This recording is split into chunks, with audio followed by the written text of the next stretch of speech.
So you can see how many. Maybe we can give a couple of minutes.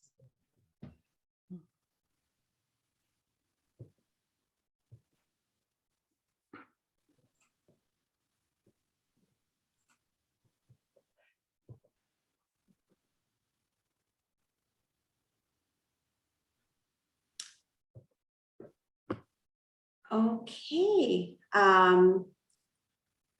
just maybe another 30 seconds. You know, sometimes people kind of are trying to log on and sounds good. Can you see how many people are logged on? yes, you can. If you click on the participants list. Oh, I see there. I see Yeah. it. Yeah. But five of the participants are ourselves. Yes. Yeah.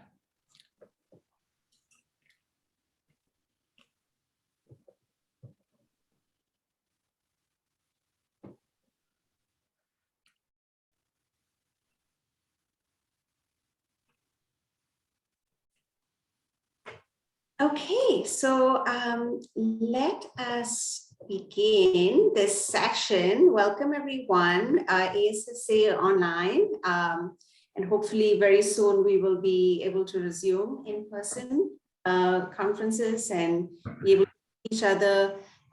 This panel is the panel on global capitalism and gender relations. It's a joint panel of ERPI and IAFI. And my name is Sirisha Naidu. I am associate professor at University of Missouri, Kansas City. I'm going to chair this session. I'm also a presenter in this session. Every presenter has about 17 minutes to present. We will, as soon as each presenter is done with their presentation, we'll have the discussant discuss their paper for not more than 5 minutes. And we'll take all of the Q&A and have a discussion after all presenters are done. So feel free to post your questions in the in the Q&A tab, and so you don't forget the questions. But we'll have a discussion once everyone is done. So our first presenter is Dr. Cheyenne Osteresh. From Ithaca College, and she will be presenting on industrial policy, gender, and technological change in Indonesia. So take it away. Okay.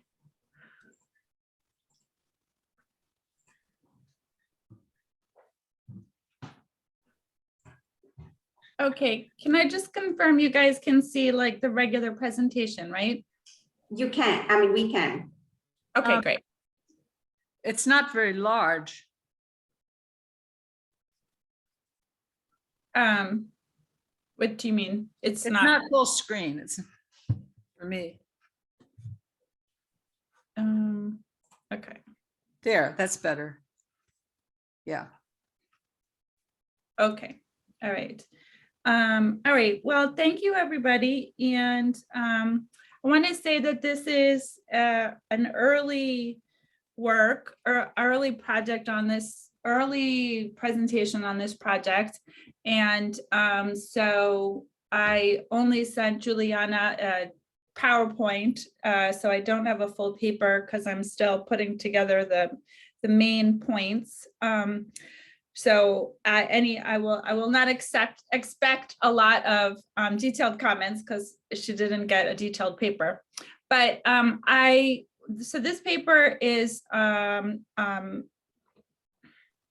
thinking about the issue of global north-south gaps that reveal themselves in the shape and the rewards of engaging in global value chain participation for global South countries. And the power dynamics that are connected to global value chain are interrelated with gendered power relations as well. And those have a big effect on the gender segregation in certain industries, as well as the differences in employment outcomes for those that are in those industries. And so this project is going to be thinking about the way that Indonesian electronics industry both reflects these kind of power dynamics, and also how national policy to try and intervene in these imbalances can sometimes miss the gender dimension, or more likely going to miss the gender dimension, and as a result will not be as successful as it could be, and also it could make things worse for the women that are integrated into the industry, even at best. So these are just some general points about the force of global capitalism and the power that it exerts. And for the most part, I'm not going to talk that much about the neoliberal pro-market idea, but it's just to say that from the neoliberal side, we would expect very few barriers in terms of trade and foreign direct investment. So efforts that developing countries might take, global South countries might take, in order to address these substantive barriers are almost always going to be seen in a negative view from, for example, the WTO kind of perspective. And for emerging or stagnating industrializers, they tend to be really dependent on high-tech intermediate goods. And this is partially what creates the global value chains. And so when they engage in the global value chains, they are most likely doing it, depending on where they are, in relatively low-wage jobs where there's high barriers for domestic firms to get involved in research and development because of the monopolistic powers of their global north buyers, and they become very dependent on that. So this is also just general context for thinking about manufacturing, some of the details of manufacturing in emerging Asian industrializing area.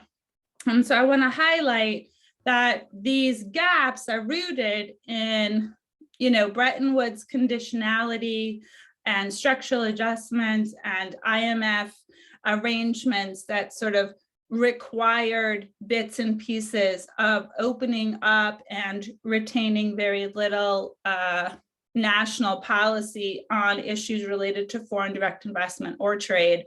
So the context for understanding the trade environment is one has to consider this sort of colonial style and the post-colonial trap that comes with it. And in addition to the basic mechanics of global value chains, we also know that these work that moves along the global supply chain is highly gendered.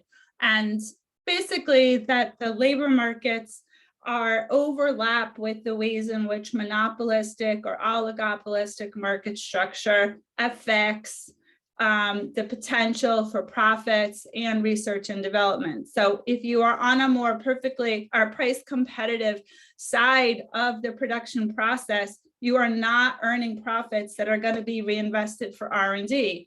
And so there's like a trap there. And that this is essentially a kind of, and Indonesia is a good example of a country in a kind of middle income trap where there's kind of an entrance, but the entrance is quite limited due to the nature of the global value chains. And then when there has been some what economists call economic upgrading or tech upgrading, there seems to be these trends that some are calling premature deindustrialization or stagnation, where any particular country, like I'm kind of saying, sort of gets stuck and the industrialization doesn't advance in a kind of way. But when it does move up a kind of technological ladder, we are often seeing some evidence that women's highly segregated employment starts to decline if the country is getting into a more technologically advanced step along the global value chain. So there's this concern about defeminization in global manufacturing that comes if a country is able to do any tech upgrading. So this is kind of the background to the particular case that we're looking at, which is in Indonesia. So this president, Joko Widodo, who is sometimes referred to as Jokowi, has been president for the last, this was a picture from his last campaign.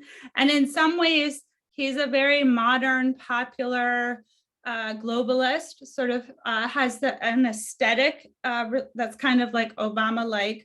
But the power relations, the political power relations in Indonesia are much more mixed on free market, or much more so than like a leftish kind of a moderate like Obama.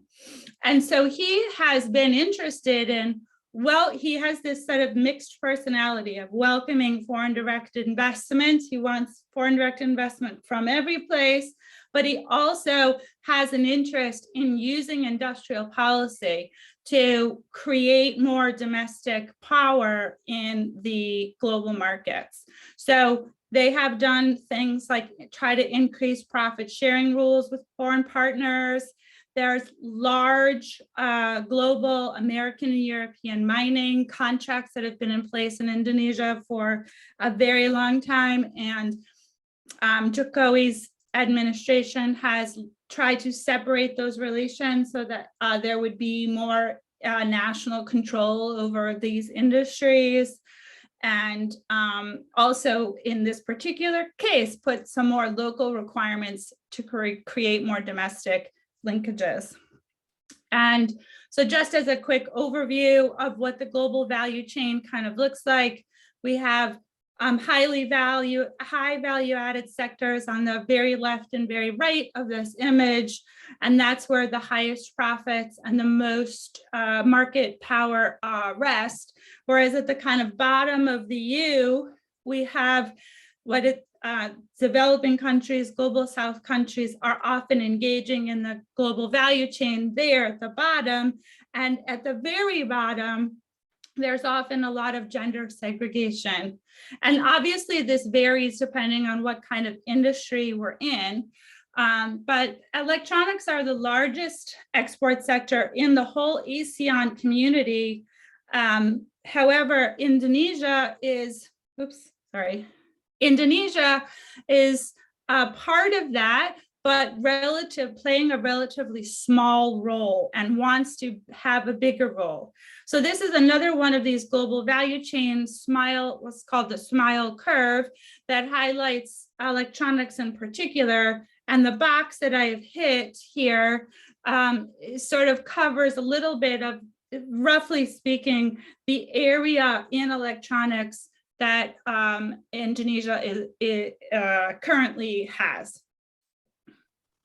Okay, and the vast amount of the higher tech inputs that come into Indonesia are from China, Korea, and Japan. So we also want to think about global power relations in a regional context. Obviously, there's a lot of consumers, but the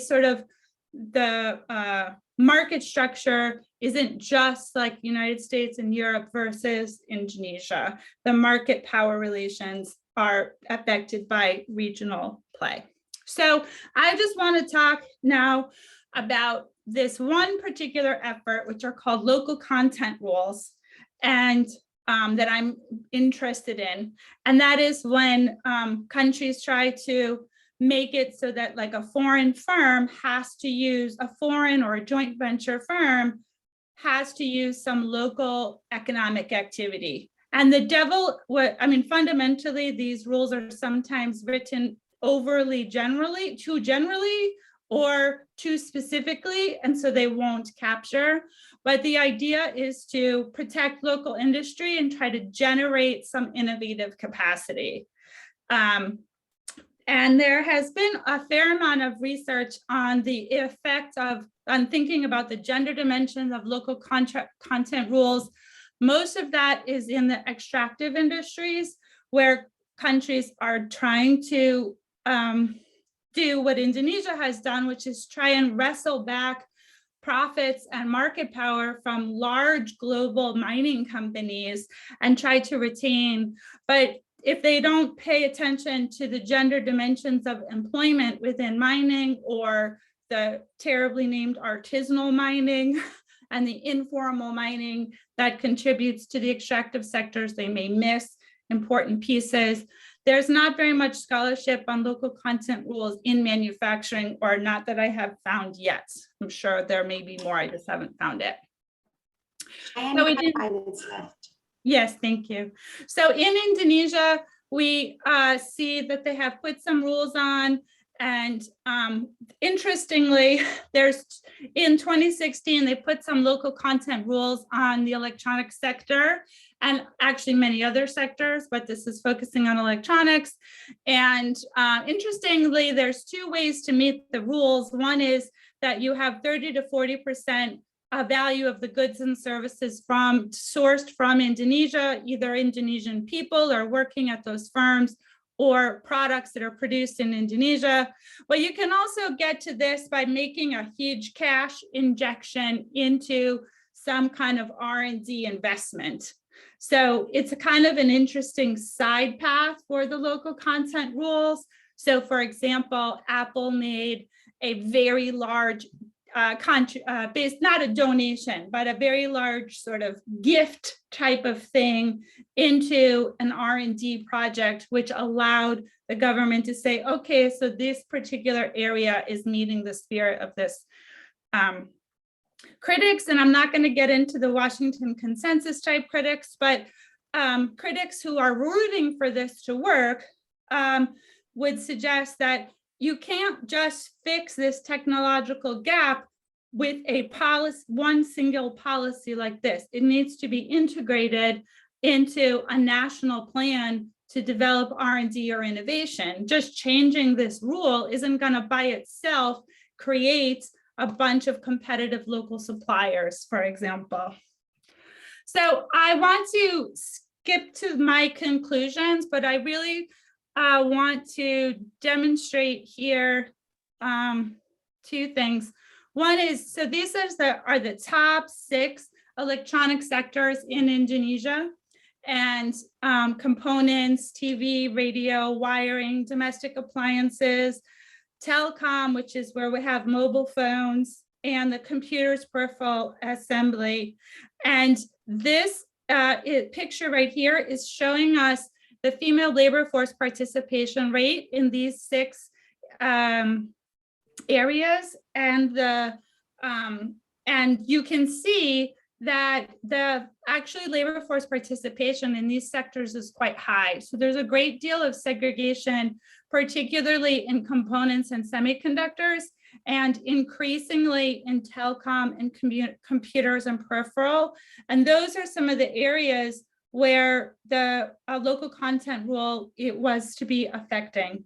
And so just to give you a picture, is female labor force participation in the formal market in Indonesia is really only like 35 or 40% for the entire labor market. So if you have a sector that has 75 or 80% women, like is the current status in components and semiconductors, then you see that is a highly segregated environment. The other thing is you can just barely see it, and this is what I want to emphasize, is that there is like a little purple, like kind of almost looks like dust right at the axis. And that is supposed to be showing the employment, the earnings change over the course of the period from the local content rule to today. And there's virtually nothing there. That's why you can't see it. There's been virtually no earnings changes in those sectors. So it highlights that there may be an increased dependence on women in these sectors with virtually no wage growth. So less than a minute. Yeah, so the overall trends I want to emphasize are that there has been an increase in the number of firms. The job gains are not evenly distributed. We continue to see feminization, but since nominal earnings are basically staying flat, the quality of the work is likely not much better. Overall, and this was kind of hard to see, the semiconductor industry did see some structural change, and women lost more jobs than men did in those areas. And then the substantive increase in activity in computers and peripherals, and that led to increased feminization, but not necessarily better work. So the last thing is just to sum up, is to say that tinkering around the edges, oh, sorry. I stopped the thing, just go to the very end. Tinkering around the edges with a local content rule may have some political cachet to it because it's something you can announce, and you can also announce the big cash investment from Apple, but it itself is not going to change the structural conditions either for women or for electronics in general. Okay, I'll stop there. Thanks, Cheyenne. I'm going to invite Dr. Juliana Cristofani to offer some comments on the paper and the presentation. Okay, thank you, Sureisha. Hi, everyone. I'm Juliana. And first of all, I'd like to say congratulations, Cheyenne, on your paper and presentation. And by looking at the material you sent me, I can see that's a very important topic, since new technologies are promoting higher market concentration, employment transition, and we can see that these implications tend to be gender specific. And I would like to make some suggestions that I hope might be helpful somehow. So the first one, I think maybe you could compare results to findings from other developing countries to address how the results can shed light to gender policy implication. And particularly, maybe you could try to find a similar country whose FDI rules do not require local content rules to establish some counterfactual.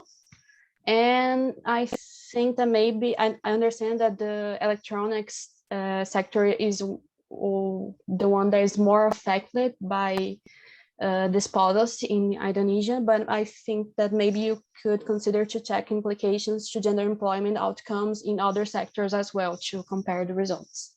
So congratulations again, and thank you. Thank you, Juliana. For those of you who joined in late, we are having presenters followed by their discussants, and then we'll do the Q&A and comments once all the presentations are done. So I'm going to call, I'm listed second on the program, so I'm just going to call myself to present. I am going to time myself, and in case, and hopefully I do a good job of this. I can time you, Sureisha. Oh, thank you so much. Okay, so share.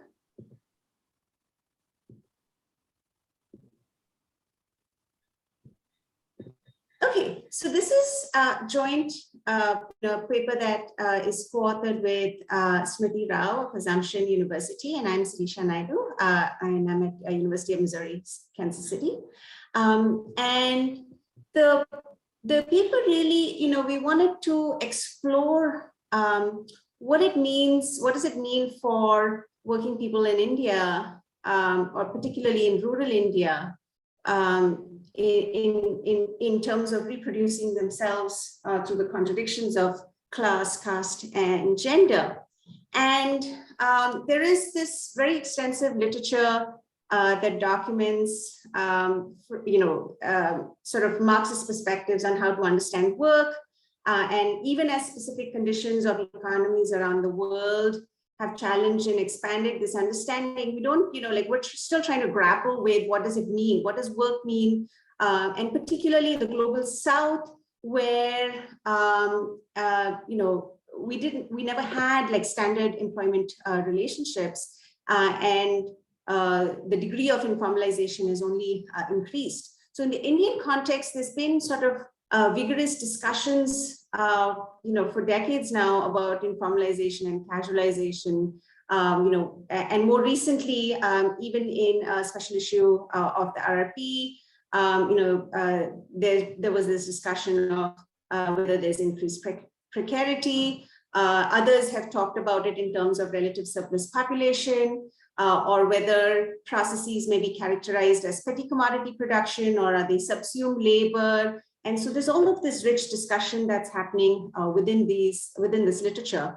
And so based on some of the work that I have done with Lina Some, and then the work that Smriti and I have been doing, and then a bunch of us, including Smita Ramnarayan, Avanti Mukherjee, Smriti Rao, and I, we've been trying to sort of grapple with this issue of work and labor, particularly reproductive work, as well as the myriad labor processes that might that contribute to capitalist surplus production, even if it is indirect or marginal. So, from the perspective of gender, then we wanted to challenge the work that we've been doing with different groups of people or different co-authors is trying to challenge this productivist notion of work. And again, in the global South context, and particularly in the Indian context, how do we understand livelihood diversification? Because there is a fair amount of livelihood diversification that doesn't, that gets talked about, and it's been talked about in the global South in various different ways.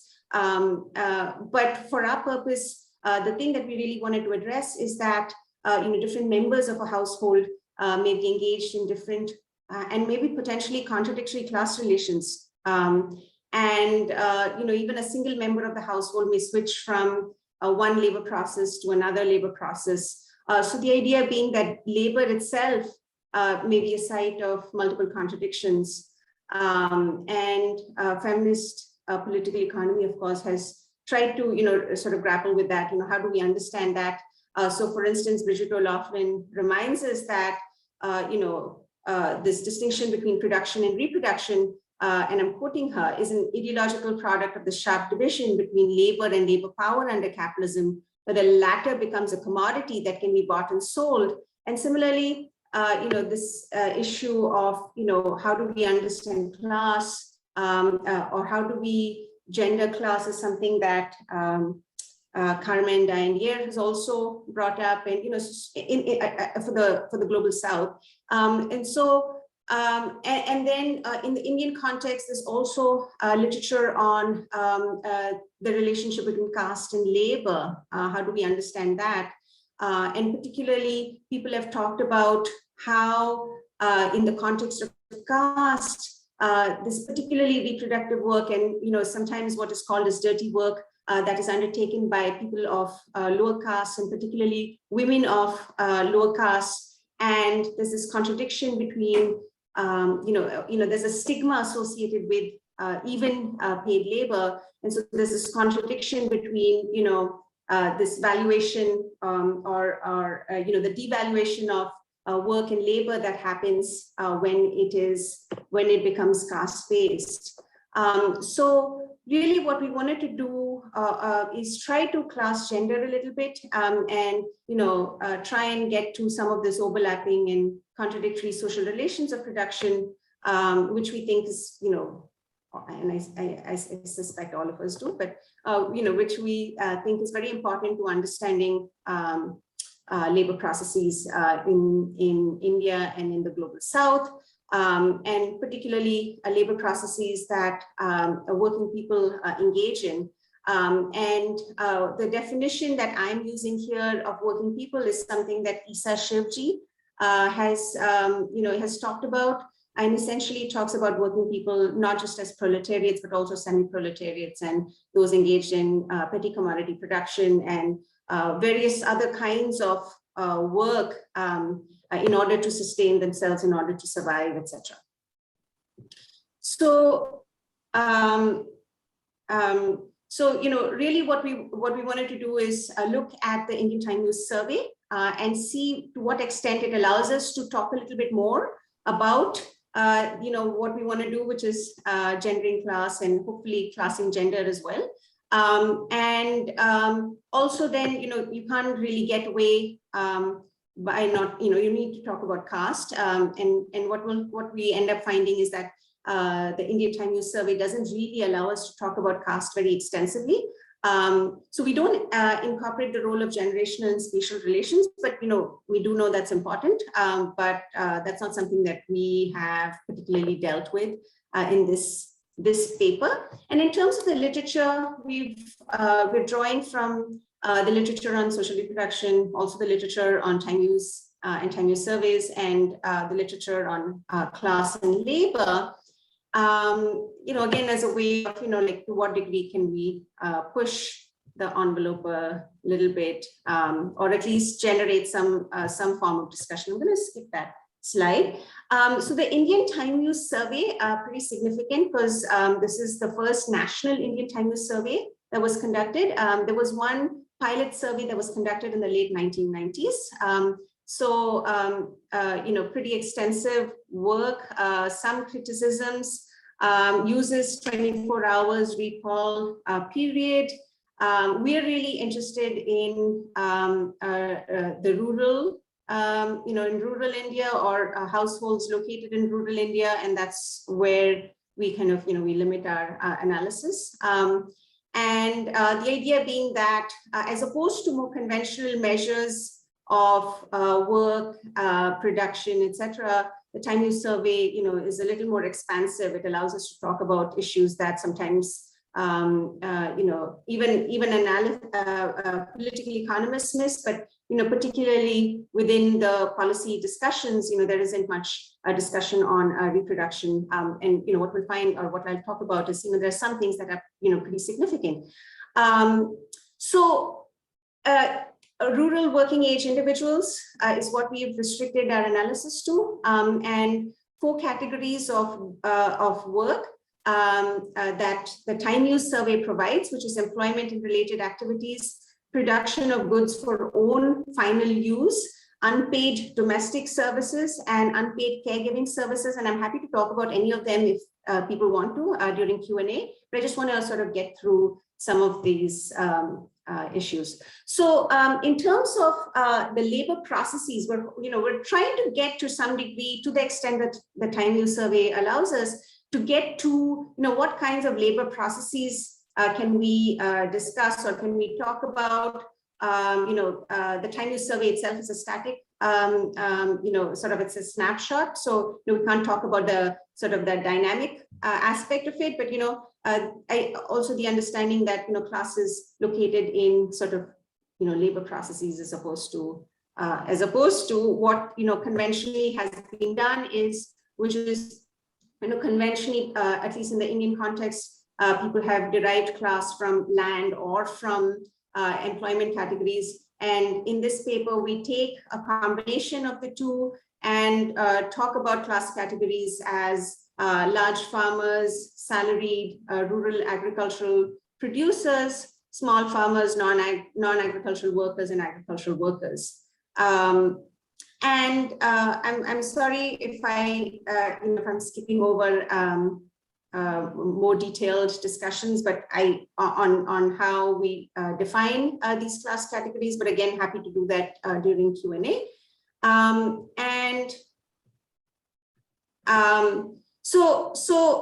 This first table really is talking about it in terms of caste. And the only thing that I want to point out in this table is that if you look at own goods production and non-waged employment, which is, and I'm highlighting it here, this is something that people from all different castes participate in. And of course, unpaid domestic work, but also that women do participate, but there's also a high, or not an insignificant participation by men of different castes as well. The other aspect that we wanted to highlight is that in terms of own waged employment, okay, I'm going to hold off on that. let me come to this table. And a couple of things that I wanted to point out is that if we were to take even the traditional caste categories, class categories that people have usually talked about, we find that a very large proportion of women get excluded from those categories, primarily because they are not necessarily categorized as being employed. Rather, they are, in the official statistics, they are listed as engaged in what is known as a household, its own household production, or I'm sort of just at this moment blanking on what the term is. But essentially, I just interrupt real quick. You have 5 minutes. Okay, so so that is one aspect, which is that a large proportion of rural women are sort of categorized in this kind of undefined, non-defined, if we were to not take into account reproductive work. And so that's pretty significant in terms of official statistics. What we find, so I wanted to mention two things from the table with respect to women, and then one thing with respect to rural men. So the first thing is that we see relatively high shares of women who are participating in non-waged employment, even if their principal occupation is casual wage or salaried labor. And this sort of illustrates sort of sometimes, this class contradiction of laboring lives in rural India, sort of the dual class positions of women from particularly small cultivator families who also perform agricultural wage labor. And sometimes, this restricts their willingness to negotiate higher wages, because sometimes they're also hiring people. And so we see this kind of contradictions reflected across both agricultural and non-agricultural labor processes. And so, but, among, women non-agricultural wage workers, almost 50% report participating in non-waged petty commodity production or formally subsumed labor processes. And, this is not just in terms of the contradictions between labors of production and reproduction, but also in terms of the allocation of time itself, that women have to navigate how they allocate time to all of these different labor processes, given particularly in the Indian context, minimal state provisioning or infrastructure in support of reproduction. We also, the second point is that we also see very high participation rates in own goods production for women, even amongst those who are in the undefined group, which is really sort of reproductive group. So 30% report engaging in own use production of goods. And we know that a significant share of this labor is in the collection of water and fuel, among other things, but this category also includes engagement in own use cultivation, livestock rearing, etc. A third point that I want to make is that even among men, we see this clear dominance of, we see this clear dominance of non-wage forms of petty commodity production. So 63% of men overall report engaging in this labor process. But across all rural working age men, the second highest participation rate is in unpaid domestic labor processes. And this is pretty significant because in official data, there's never any discussion of men participating in any of these processes. So official data pretty much excludes any discussion or any even data on the fact that men also participate in reproductive processes. So what we are trying to get to is, really trying to get to some, the way that reproductive labor itself is dialectically differentiated by caste, class, and gender, but it's not monolithic, that, there are all of these, kind of complex processes that are taking place. That, we want to try and sort of extend the discussion to incorporate non-wage reproductive labor, in addition to all of the other labor processes that have been talked about in the literature. And so how do we unpack some of this, using the time use survey? People have often talked about how married women, that if they were in the reserve, if they were constitute the reserve army of labor, this requires them to be supported by a family wage earned by an employed spouse. But really, in the Indian context, it's very hard to find any evidence of anything resembling a family wage outside of salaried work. And that itself, is something that very small proportion of the working population has access to, or the population has access to. So there's very little evidence that wages can ensure the survival of even an individual worker.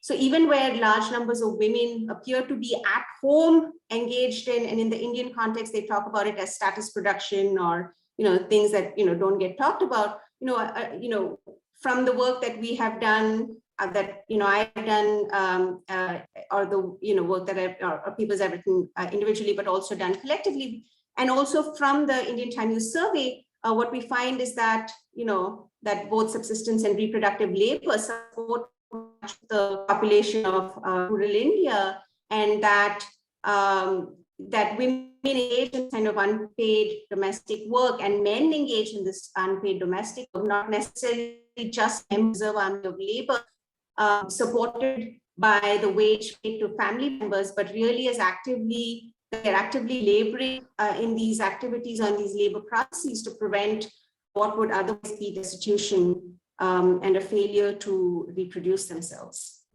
So I am going to stop sharing and I will end there. So thanks, Cheyenne, for keeping me on track. And Marianne, I believe you are going to discuss the paper. I have a few comments. Can you hear me? Okay. The paper that I received was not totally complete, but clearly, as you can tell, it is an excellent paper. I am not familiar with class caste system in India, though I have studied Bangladesh, and I lived there for a year, so I have some acquaintance. And I feel that your paper gave me a much clearer understanding of the work, both paid and unpaid, done in rural India by both men and women. But I would, for my own sake, and perhaps you could put some of this in the paper, be interested in finding out a bit more about, say, with the salaried workers, to what extent are there any large-scale firms in rural areas in India? I don't have a clear sense of what exactly is being produced. And since what you're interested in is, as you put it, the kinds of resistance to social hierarchies that might emerge, it would be useful to understand a bit more about what exactly is being produced. And another question I have is what's going on in terms of organizing. In addition to, if there are any unions involved in the rural areas, do you have local movements around access to water or to fuel? I assume there are a lot of cooperatives, access to education, healthcare. I would like to tie in some of your findings to what's happening with movements in India and how your work can talk about the opportunities that are there that can be tapped for resisting hierarchies. Okay. Thanks, Marianne. Just gonna. Thanks. So our next presenter turns out to be Dr. Marianne Hill from Mississippi Institution of Higher Learning, and her paper is titled Manifestos and Destinies, Which Way to Radical Democracy. Okay.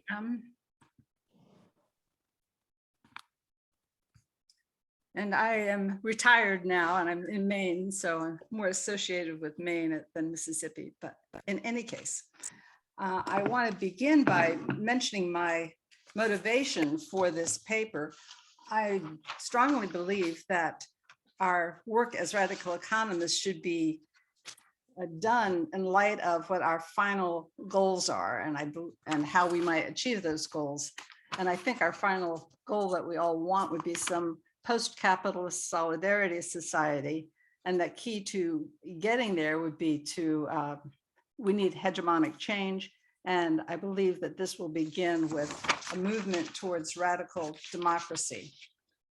In a ERPI conference about 3 years ago, I talked about what radical democracy was, and I will do that today. And then I will talk about the path to radical democracy, which is through left populism that involves the uniting of the labor movement, feminists, LGBTQ, the racial justice and environmental activists.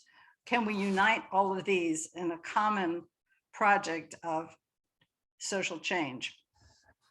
And to find out the answer to that, I looked at various manifestos and what they revealed, the lighting here, what they showed about unity. Do we have the basis for uniting across all these different movements?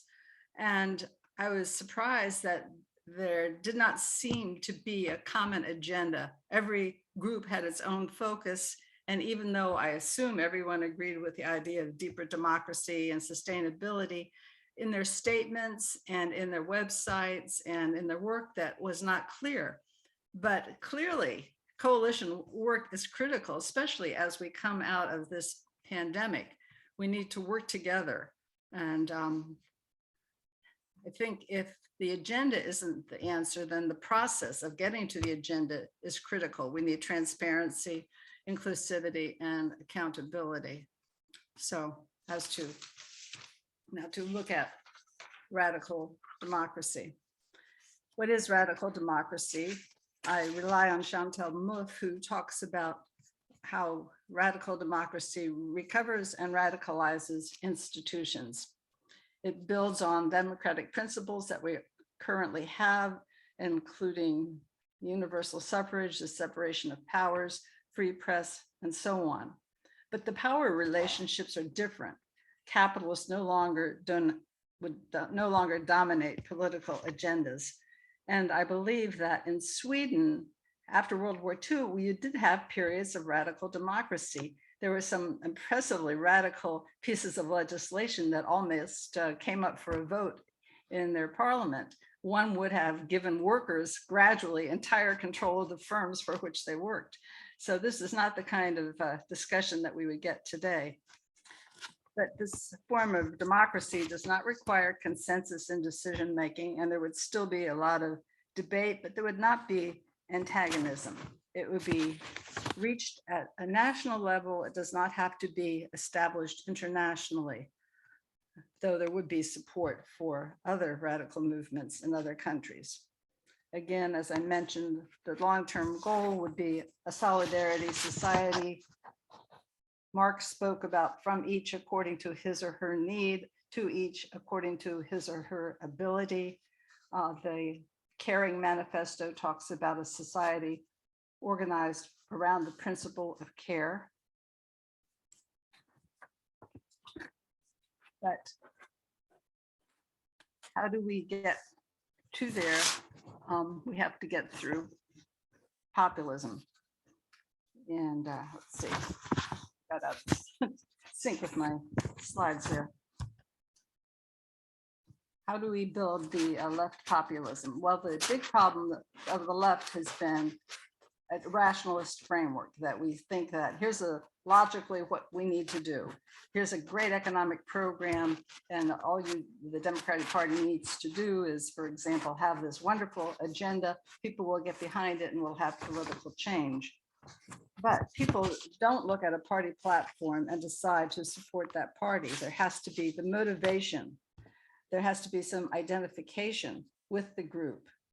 People must recognize their situation as articulated by a party, develop a collective sense of identity. There will be competing political positions, and they have to then situate themselves among the debate. And I will briefly mention that there's some discussion that horizontal organizing is what is needed, that all different left groups just need to unite. But in fact, if you want to have broad popular support for change, you need to take on the powers that be and show that there is another path. So this graphic shows in brief the path that would be taken. Different movement groups have different demands. Parties recognize these demands and needs, and whether on the right or the left, you will have growth of political parties, and then if it's on the left, you will deepen democracy. Here are some examples of radical projects, radical demands.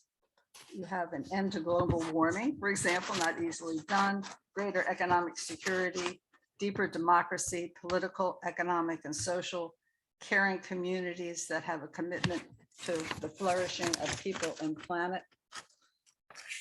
Critical theorists refer to these different demands as being equivalent. I'm not going to use that term. They are equivalent only in the sense that they cannot be met without transformative change in our hegemony and a new, not necessarily post-capitalist, but a changed capitalism. Is left populism possible? And here are some numbers that show how rapidly left populism has grown in some different countries. In the UK, you had a growth more than double. The Labour Party under Jeremy Corbyn had its membership more than double between 2015 and 2017. Podemos in Spain quintupled its membership. Syriza in Greece actually came to power, was and formed a coalition government. And then in Bernie Sanders here in the States did very well in 2016. So there is reason for hope. And what are some of the demands of these populist parties? The Labour's populist demand was for the many, not the few. They talked about workers owning 10% of the stock in a company, public oversight of critical sectors.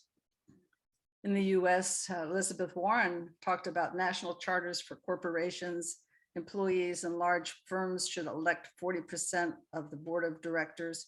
Substantial changes.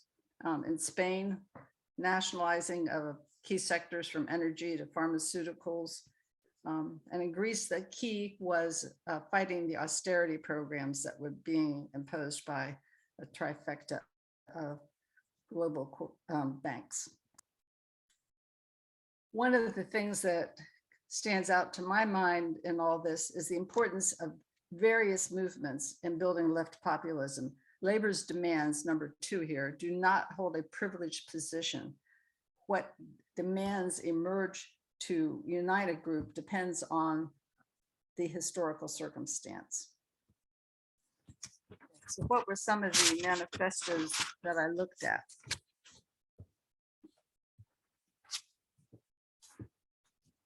Well, let's say I noticed, first I examined the manifestos and statements to see if they were anti-capitalist.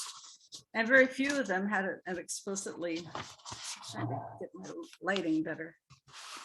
Very few of them had an explicitly anti-capitalist position. They all wanted some positive transformative change, but it wasn't something that united everyone. I did not see any particular platform that everyone would agree with. And so I came to the conclusion that it's the process that is more important than the platform, that if the process is one that all the groups involved find to be fair and equitable, there would be a basis for working together. So the process is critical. Some of the documents I looked at include democratize, decommodify, and remediate, feminism for the 99%, the CARE Manifesto, Black Lives, the Netherlands Manifesto, the Green New Deal in the US, Black Lives Matter, and many others. But after a while, I found that, as I mentioned, no one group seemed to recognize some of the critical demands of the other groups. So for example, let's see. The AFL-CIO, an important labor union, did not have a position in favor of women's reproductive rights. Our Revolution of Bernie Sanders did not have a statement on its website listing reproductive rights as one of its issues. Now, members are going to be voting on what issues are that our revolution should support, and so it might change. But there were many important pieces of legislation that came up, one of which was the PRO Act, which really would have expedited the ability to form unions. There was a bill that would have guaranteed women's reproductive rights, reform of racist policing, but these were not mentioned in the websites of different organizations. In fact, there was no statement to the effect that we need to work together. And so that is going to be my main conclusion, that we do need to work together. And I do think that demands for deeper democracy and a healthy planet can be the basis for unity, but that is not yet recognized as such. We are at a critical juncture here as we come out of the pandemic. We need to prioritize working together. Each group needs a strategy regarding coalition work. We have to advocate within our organization for working with others, and we need to provide everyone in our organization the information they need to get involved with other groups and to lay the basis for some coalition work.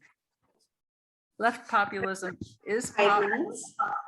Okay, left populism is possible now.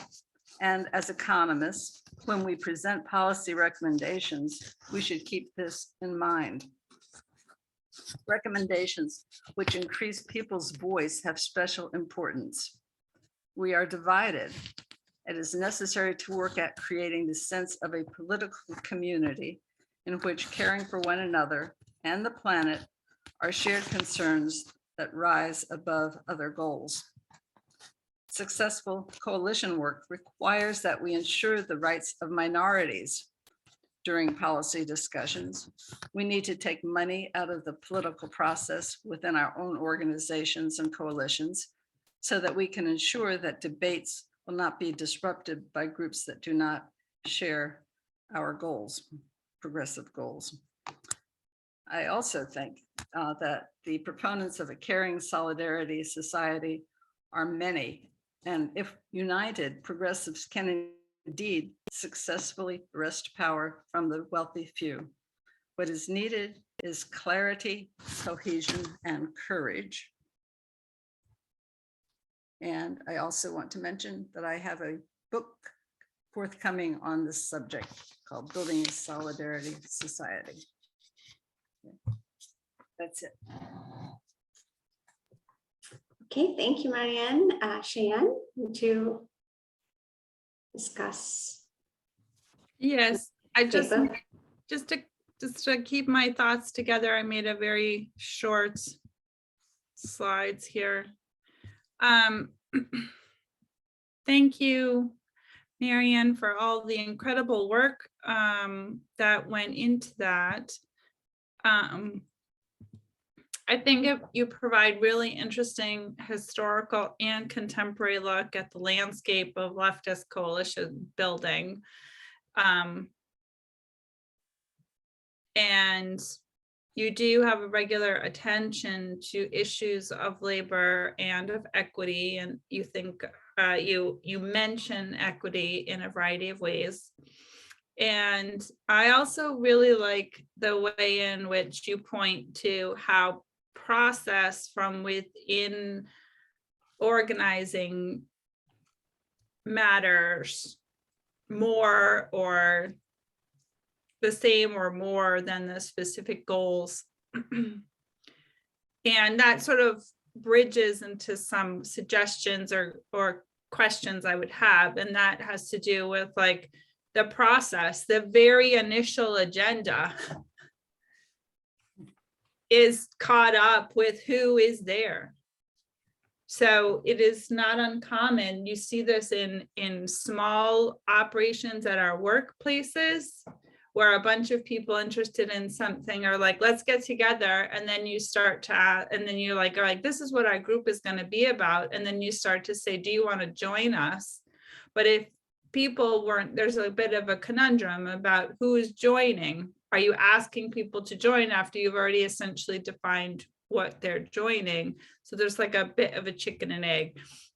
So I would say areas for improvement or concern, and I know that you have this book coming out, so this is more for like in practice of conversation or something. I just am not seeing how patriarchy, white supremacy, and nationalism are embedded in the capitalism that gets described in the book or in the chapter. I see mention of labor issues and race and gender and LGBTQ issues and climate change. They seem to me to be listed in a way that suggests a kind of parallelism as opposed to an integration, where the capitalism is, labor issues and reproductive issues. Parenthetically, Bernie Sanders has been on a super and vocal supporter of reproductive rights for his whole career. So I'm not sure. That was just something I was just thinking of it during the actual presentation, but. In any case, I think one thing that I think would be that I would like is that there is this occasional use of the word exploitation. And I think we often use that in a variety of ways. And one way to use it is the way that Marx used it, which is exploitation as a process of extracting surplus. And so it is literally connected to the labor relations and to profit and how, and so what if you were to define exploitation and exploitation in a particular way, then use that frame to consider the ways in which coalition building is impeded by racism or sexism from within. I think that they're overlapping and they're caught up. So I mean, something that I just see so rarely, and I know that my colleagues who is like, how do these histories, how do people involved in mobilizations and in solidarity building see themselves in the histories? And for example, what have the labor parties in Europe ever done to make reparations for slavery or to acknowledge their role or benefits from colonialism? If they can, if we can't have those deep conversations and think about what are our roles and our role in fostering reparations, then we're not going to build solidarity across domestic populations that are very sort of multiculturally mixed, and certainly not global relations. So I just think that we don't want to think about labor and race and gender as separate items, but they're interrelated in global capitalism, in local capitalisms, and in global capitalism. Okay, I'll just stop there. Thanks, Cheyenne. Juliana Cristofani is the next speaker, and she is presenting a co-authored piece titled China Shock and Female Labor Market Participation in Brazil. Okay, thank you, Sarisha. I'll share my screen right now. Could you please let me know if are you seeing my presentation? Yes. Okay, perfect. So thank you, everyone.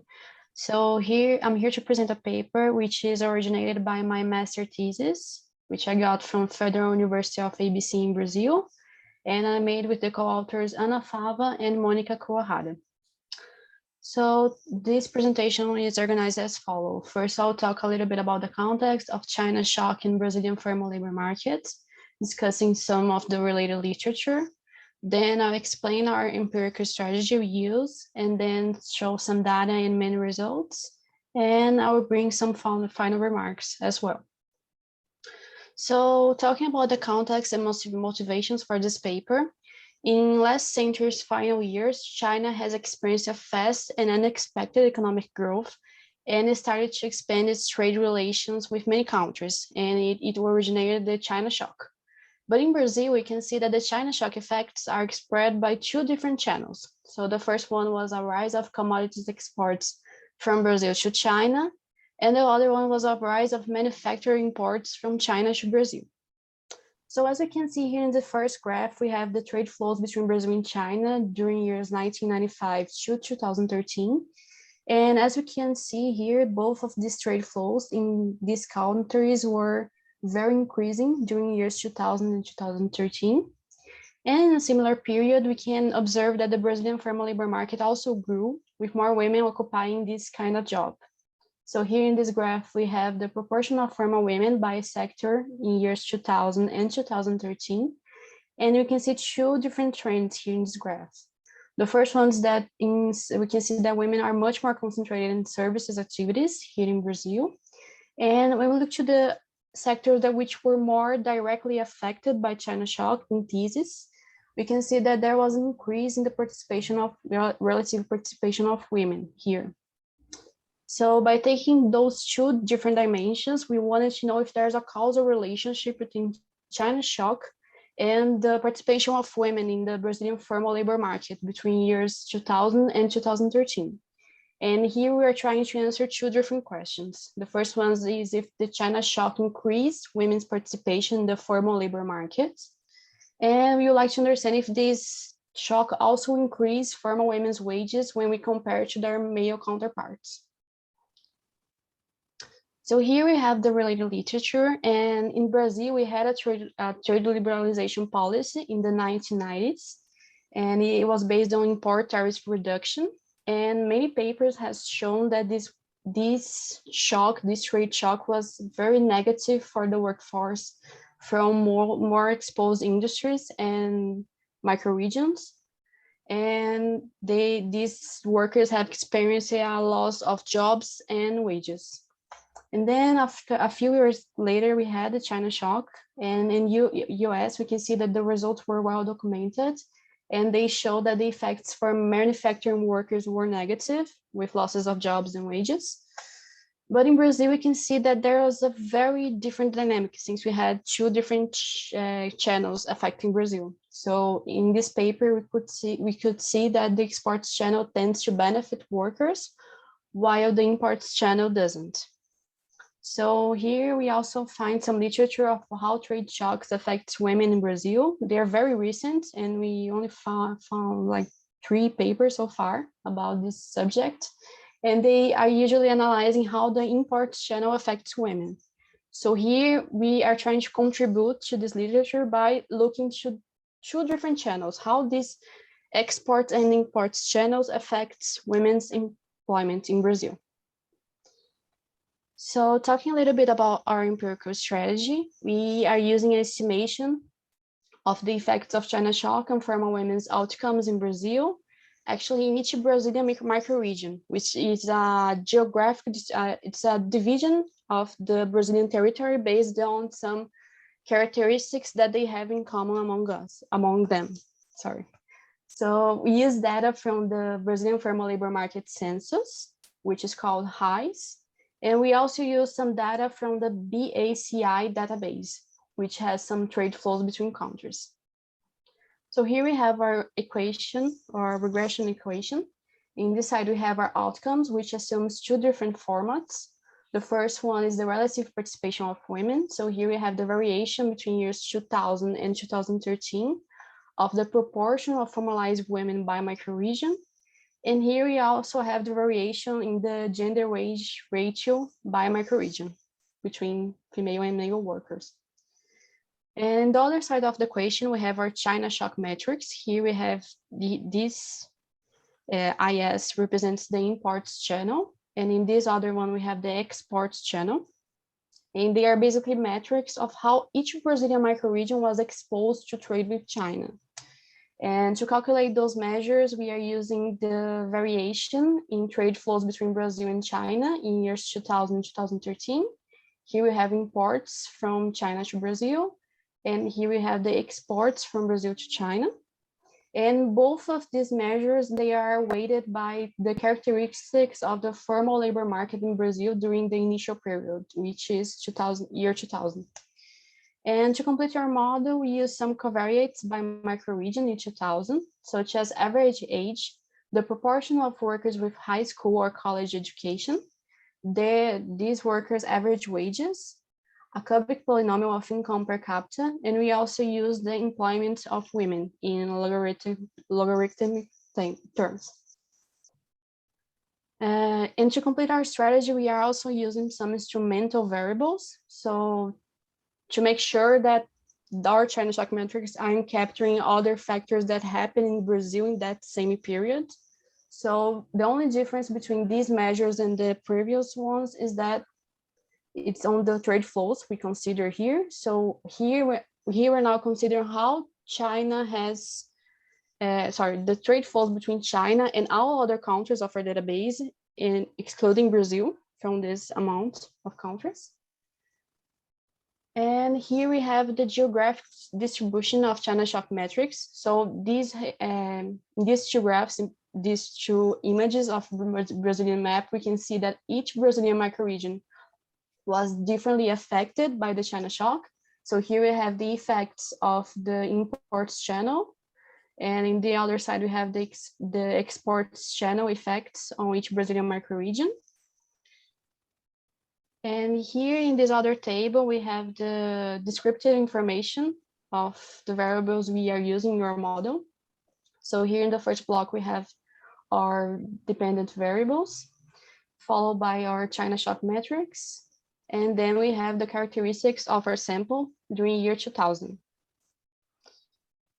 So here I'll show you now some of the main results we found so far. So here in this first table, we have the effects of China shock on employment of formal women and men by microregion. In these two first columns, we are using OLS models. In the other one, we are applying our instrumental variables strategy. And in columns 2 and 4, we have added some state fixed effects. So as we can see here, when we look at the effects of China shock on relative participation, we can notice that microregions which were more exposed to trade with China due to both channels, the effects on women's employment are negative, especially here in the OLS models. But when we use the instrumental variables strategy, we couldn't find many effects. And we also wanted to check if the employment of women and men in separate was affected, but we couldn't find results that were that robust. In this other table, we have the effects of China shock on women's and men's wages. So here in the first panel, we have the effects on women's relative wages. And as you can see here, we could only find the effect of the imports channel, and it is positive for women. So women has some benefits due to this channel. And when we look to the women's and men's wages in separate, we also find some interesting trends. So for example, here, when we look to the imports channel, we can see that women had a lot of benefits in terms of wages. But when we look to the effects on men's, we couldn't find any significant effect. And when we look to the effects of the exports channel, we can see that women and men were similarly affected by the shock in a positive way. in terms of wages. And in order to better understand our results, we also wanted to check if the results were different when we changed the characteristics of microregions. So here we are considering microregions that are initially more educated, less educated. We are considering also richest and poorest microregions, and microregions more and less populated. And as you can see here, the results were for the relative participation of women due to the imports channel were negative for women who is less educated, who works in a microregion less educated. And when we look to the effects for women's relative wages, we can see that they have benefits when they are in microregions initially less educated, in the poorest microregions, and in microregions less populated. And here we also wanted to understand if the effects of China shock are different in short, medium, and long terms. So in this table, we have this information for relative participation and relative wages of women. And as you can see here, when we look to the employment, the effects tend to be negative for women in every single period, but the coefficients, they tend to diminish over time. And when we look to the effects of relative wages of women, we can see that in short term, their relative wages tend to be very negatively affected. But as you can see in our main specification, looking to the years 2000 and 2013, we could see some relative benefits on these women. And finally, we also wanted to see, we tried to do some robustness checks to see if our results were consistent. So here in this first panel, we have the main specification to compare, in order to compare our results. And in the following three other columns, we changed the countries we are considering in our instrument. So here we have only South American countries, here we have Latin American countries, and here we have a BRICS countries. And as you can see here, Juliana, the results, you have 5 minutes. Thanks, Sarisha. So here we have the effects of relative participation. As we can see, the results are quite similar in magnitudes and signals. And for the relative wages of women, we can see the same trends. And finally, in the last column, we have our placebo test. So here we are testing the effects of future China shock on the past outcomes of women from 1995 to 2000. And as expected, in any of these cases, we couldn't find statistical significance. So here I revisiting some of the main information of this paper and presentation. This paper is focused on China shock effects on formal female workers in Brazil between years 2000 and 2013.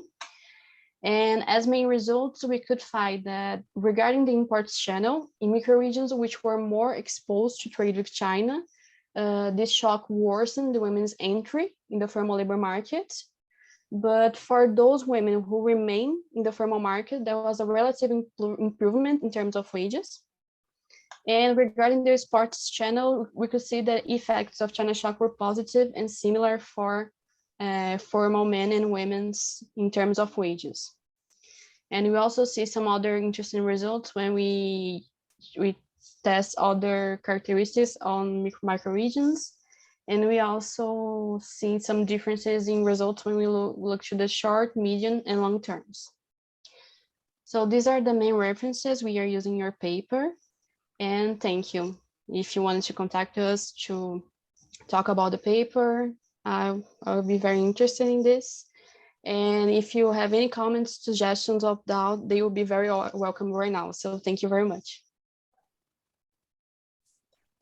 Thanks, Juliana.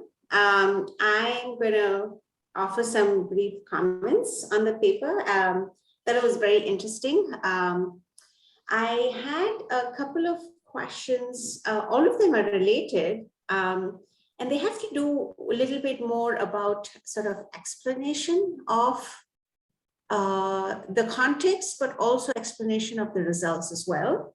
So for instance, I think it would have been useful to get a sense of what sectors specifically, or a little more discussion on what sectors are are engaged in exports versus imports. You talked about it a little bit, but and maybe connecting it to the micro regions as well, because that plays a huge role in the paper. So for instance, like what is the significance of micro regions? Presumably because there are certain industries in some regions as opposed to others. And I know you can't fit everything in one paper, and it's it's sort of challenging because you already have a lot, but just if there is even very brief explanations to contextualize it, that would be very, very useful. I was also, in terms of maybe even in terms of the motivation, or perhaps in the conclusion, it might be useful to talk about why you pick formal labor, because I know that there's a very large informal sector in Brazil, and maybe maybe even a comment on whether what impact that has on the informal sector. Does that because that is sort of what you are trying to do, right? When you say that when you talk about participation, presumably if they're not participating in the formal sector, then they have to make a living, and hence are participating in the informal sector. So maybe some I think the conclusion could have a little more sort of, not just kind of a summary of the results, but perhaps really grounding it in why this is significant, right? Why this paper is significant in terms of Brazil.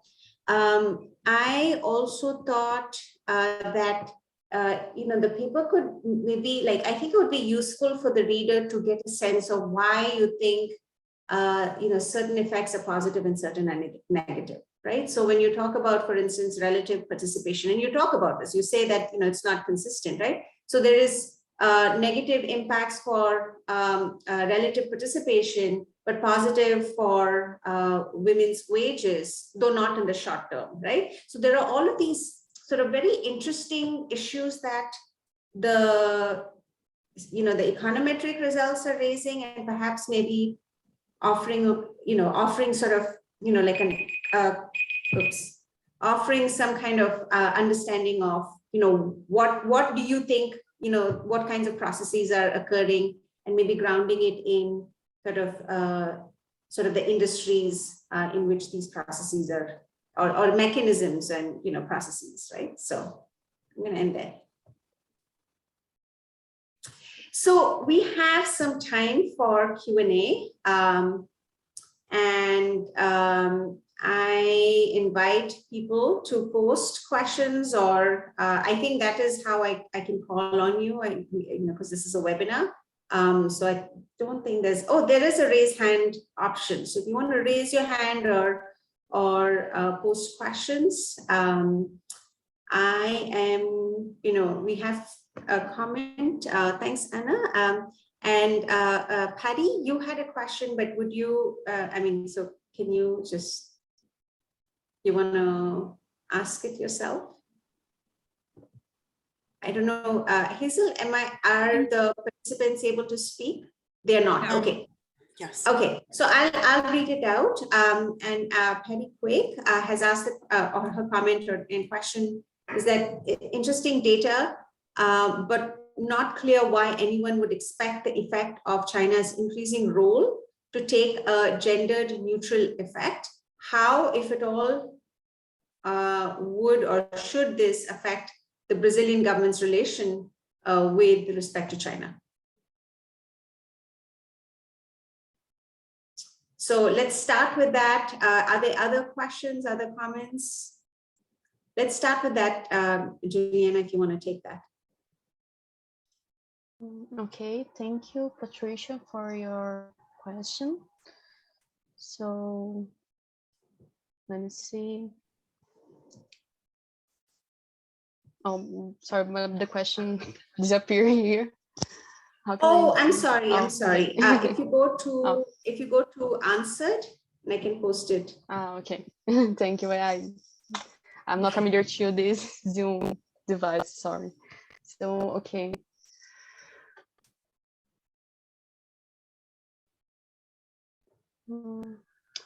So here, I'm sorry if I'm not capable of answer in a proper way this question, because actually we're not looking to the government relationships between China and Brazil. here in these papers. So it's more empirical exercise of how trade relationships between Brazil and China might affect Brazilian workers in terms of gender. But Patricia, if you like to better explain your question, I'm really sorry, but my English is not very good, and I don't know how could I answer this question properly. But if you wanted to talk to me on my email, please feel free, because I'm really sorry.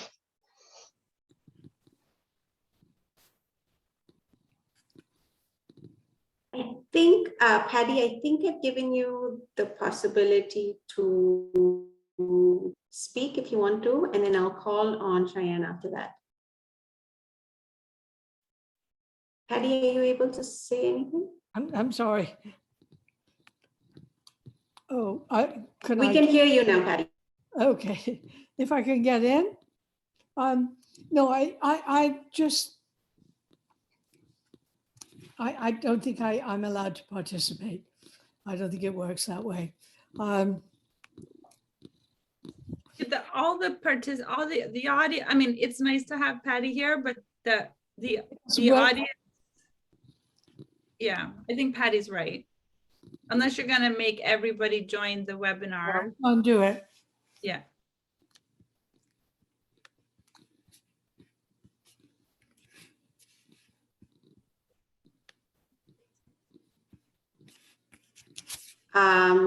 Patty, do you want to post whatever you want to say in the Q&A? Is that what? Okay. No, thank you. I'm just worried about how we need to turn our empirical results into policy recommendations. Okay, and let's take a round of comments and questions. Cheyenne, you had your hand up.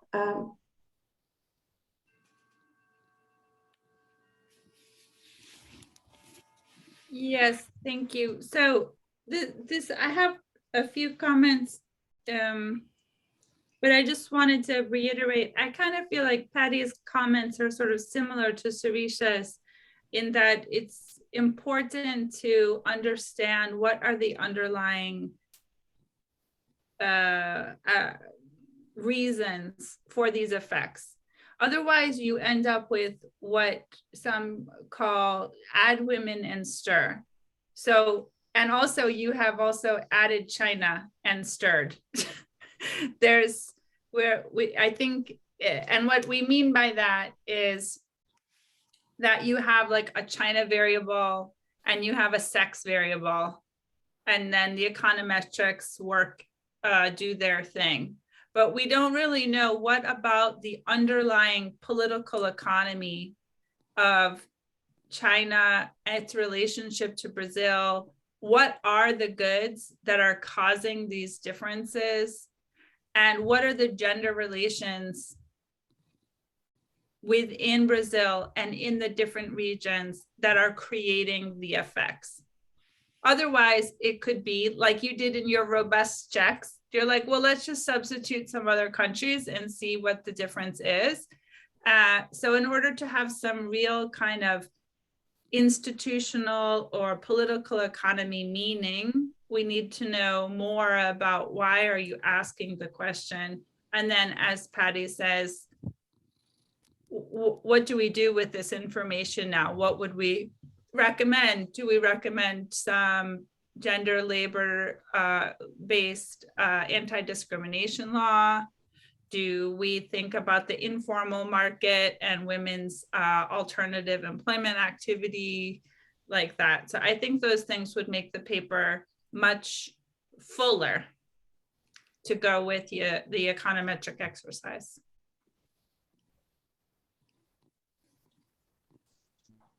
Marianne has her hand up, and then I also want to put myself on stack. But is there anyone else who, please either post or raise your hand, and I think I have the capacity. I mean, I can unmute people. So go ahead, Marianne. Okay, I thought I would respond to a little bit of Cheyenne's comments. That chapter was basically that this paper was based on where are we now, what's happening now politically, and what do we need to do. And if you look at what's happening now, we have distinct movements. We have the feminist movement, we have the labor movement, we have the gay rights movement, and all of these are separate. They are within capitalism, and I talk about, you know, how they are, how capitalists benefit and what the different ideologies are. But in terms of what do we do next? What's the next step? If we were united, we would move forward. And it's true that we aren't united in part because we don't understand, let's say the labor movement doesn't understand what's that racial justice is a problem in our country. They don't understand to the extent that they should.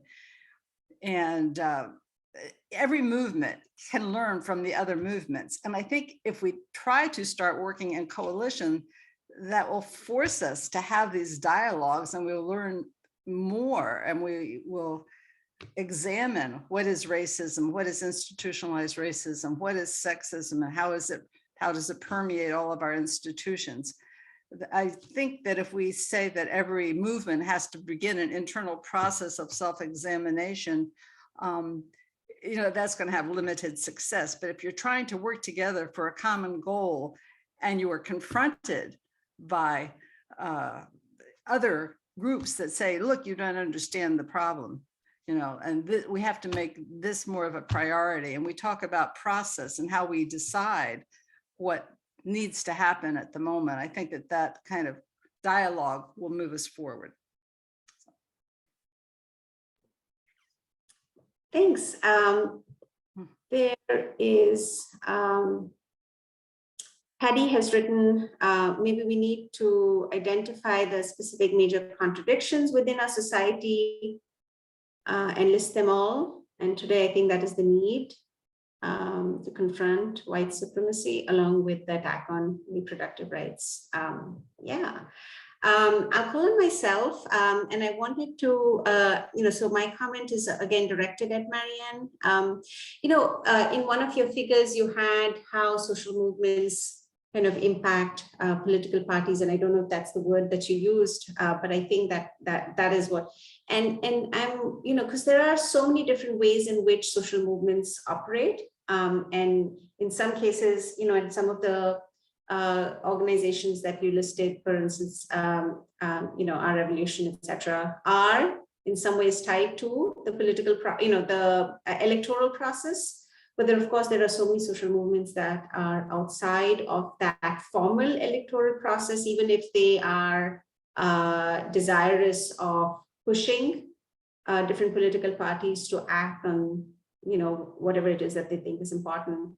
And I'm thinking, I'm wondering if, you could perhaps think about that as well, ways in which people have tried to hold accountable the state and not necessarily political parties. And there's, of course, a left critique of the state as well, particularly under capitalism. And, I wonder if that's something that, needs addressing as well. I also wanted to respond to your comment, Marianne, on my paper.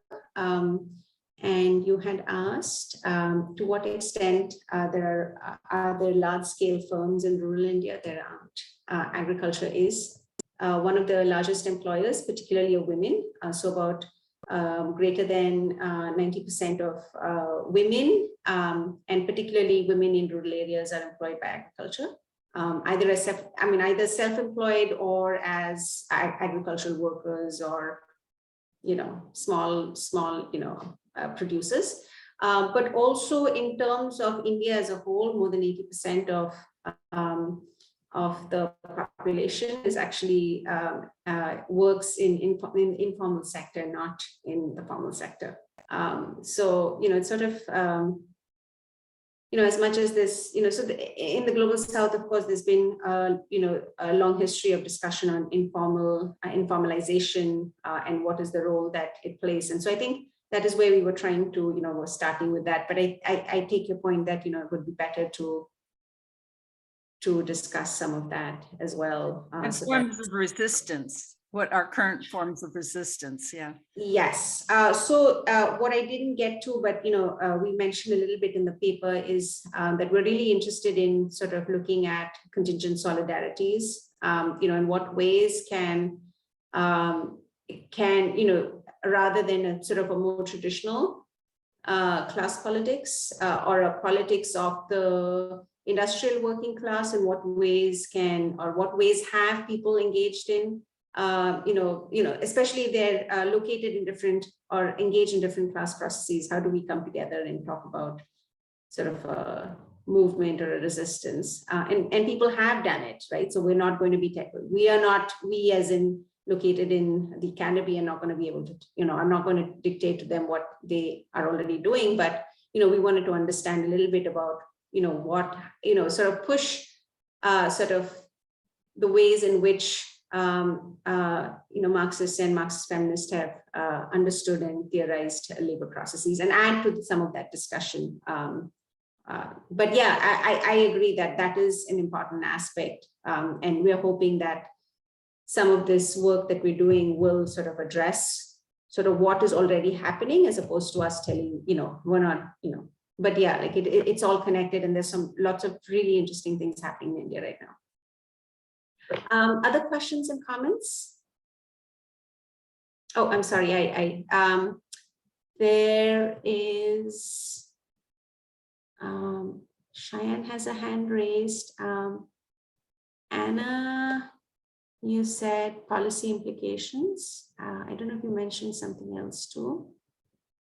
Anna says, thanks, Patricia and Cheyenne. I think there's a job displacement aspect and an income effect from increasing exports. And we do need to explore more of the political and cultural implications. Policy implications. Okay, thanks, Hannah. Cheyenne? Yeah, I just was going to say something about your paper, Sirisha, and it's not really a critique at all. It was really just a question. And it has to do with this issue that, so it's like a very self-oriented question in the sense that I've been interested lately in unpaid family contributors.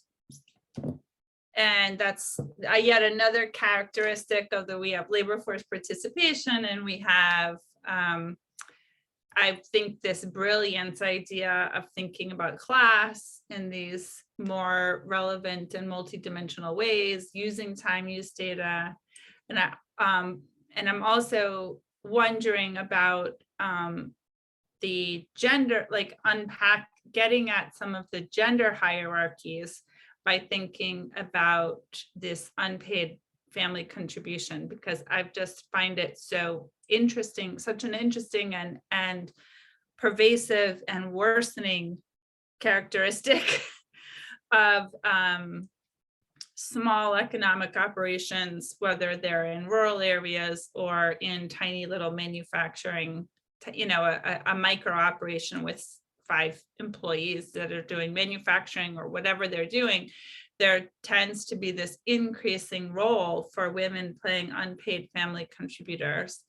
And you say, well, it's family business. And so it's like what constitutes the household or the family, and the work that is done or not done, we're working together.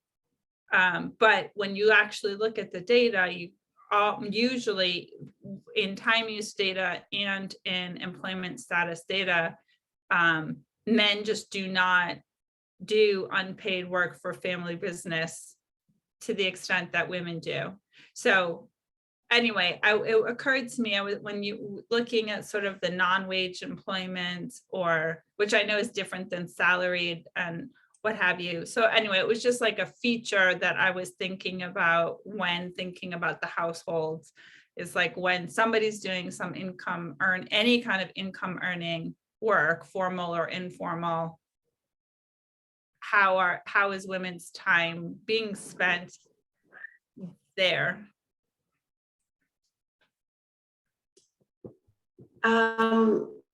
I don't see any other hands or questions, so I'm going to respond to that. So at least in the Indian official data, sort of unpaid family labor is counted as counted as work, and hence makes it to labor force participation, only because there's so much of it, right? I mean, in 2020, the share of employment from agriculture is, like finally just below 50%, but like for all these decades, it's been greater than 50%, and a lot of it, is unpaid family labor. Not all of it, but a lot of it is. So it does get counted, and women do. You're absolutely right. At least in the Indian context, there's so much, women's role in this kind of labor. But I think what time use does, and at least I find it to be very interesting, is that it also tells us, because at least in the Indian data, they don't actually count, right? The way that they get, they count, the way that they classify people is that if you have one principal category, employment category, then they don't ask you for any kind of they don't ask you what your contributions to the reproductive labor is. So while so family labor is counted, but reproductive labor is not.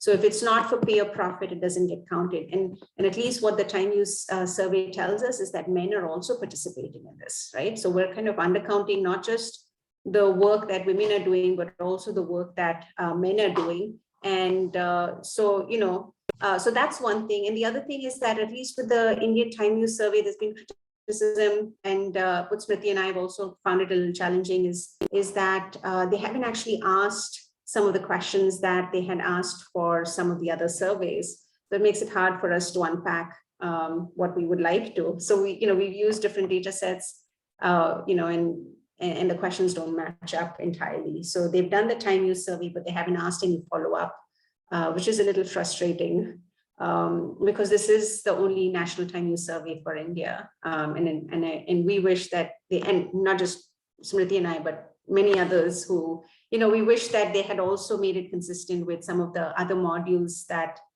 they had asked with more traditional labor force surveys. But that's the challenge with data, right? Secondary data. Any other questions, comments, suggestions, nuggets of wisdom? Anyone want to respond to something?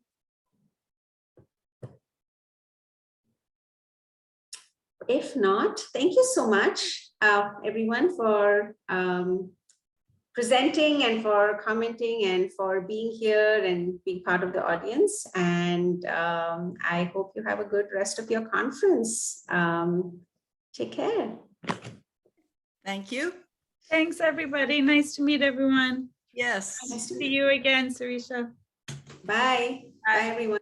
Bye. Thank you, everyone. Bye.